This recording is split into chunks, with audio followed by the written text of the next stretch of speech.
Just another day browsing the Bitcoin subreddit when I came across this post. Is multisig a risk for the average user? And I thought, yeah, that's a good question. A really good one, actually. Because on paper, multisig sounds like a no-brainer, right? More keys, more security. But in practice, well, let's break it down. So first, what is multisig? Multisig stands for multi-signature. It means that instead of needing just one key to move your Bitcoin, you set it up so that multiple keys are required, like a group decision, basically. The most common setup people talk about is 2 of 3 multisig. That means 3 private keys exist, but you only need 2 of them to sign a transaction. It gives you redundancy. Lose one key and you're still fine.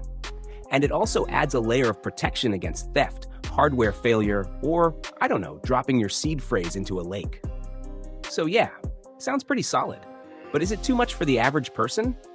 That's what this Reddit thread was trying to figure out. And the replies were chef's kiss. Some solid back and forth from people who actually use this stuff day to day.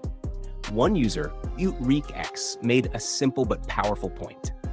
If someone's got life savings in BTC, wouldn't they want the most security possible? And honestly, yeah, that's hard to argue with. If you're sitting on a chunk of Bitcoin that you're hoping will be your retirement plan or escape fund, why not make it harder for a thief or even a hacker to run off with it? Other people chimed in with the benefits too. Like, with multisig, there's no single point of failure. You could lose one device, get robbed of another, and still not lose your funds. It also protects you from something called a wrench attack. Basically, if someone tries to physically coerce you into handing over your crypto, you can truthfully say, hey, I don't even have all the keys. So far, so good, right? But then come the concerns, and they're legit.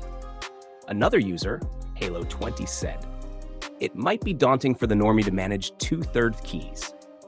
And yeah, that hit home for a lot of people, because it's not just about setting up multisig, it's about maintaining it. You've got to back up every seed phrase, store each key in a different safe location, and be able to recover everything if something goes wrong. And trust me, when something does go wrong, it's usually not during setup.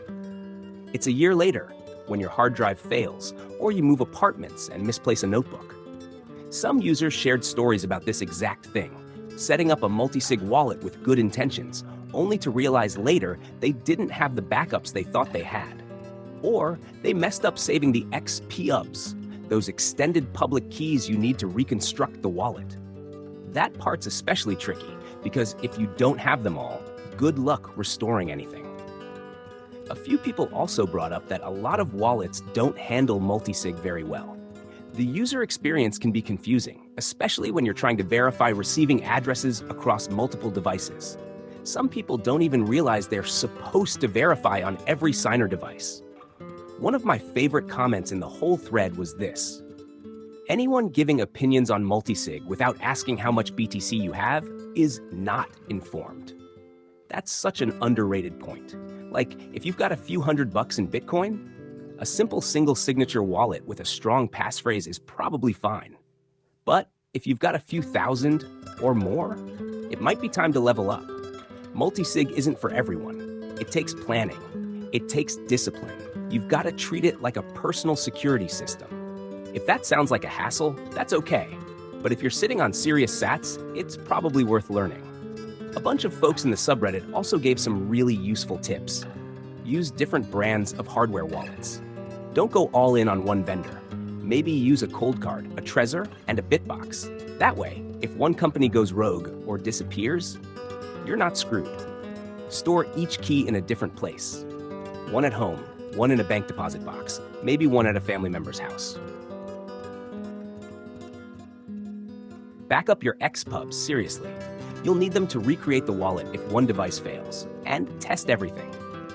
Set up a test multisig wallet with like $5 in it and practice restoring it. Don't just trust that it works, know that it does.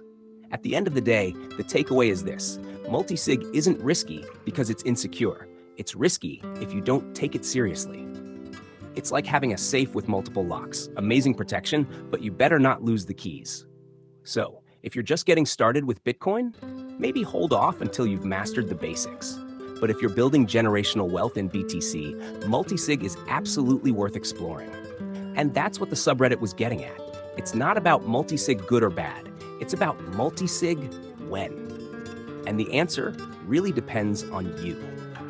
All right, that's the breakdown. Hope this helped you get a better understanding of what multisig is, why it matters, and when it makes sense. If you enjoyed this video, give it a like and consider subscribing. I'll be covering more topics like this: wallet setups, security tips, and deeper dives into how Bitcoin actually works. Stay safe out there, and don't forget to test your backups.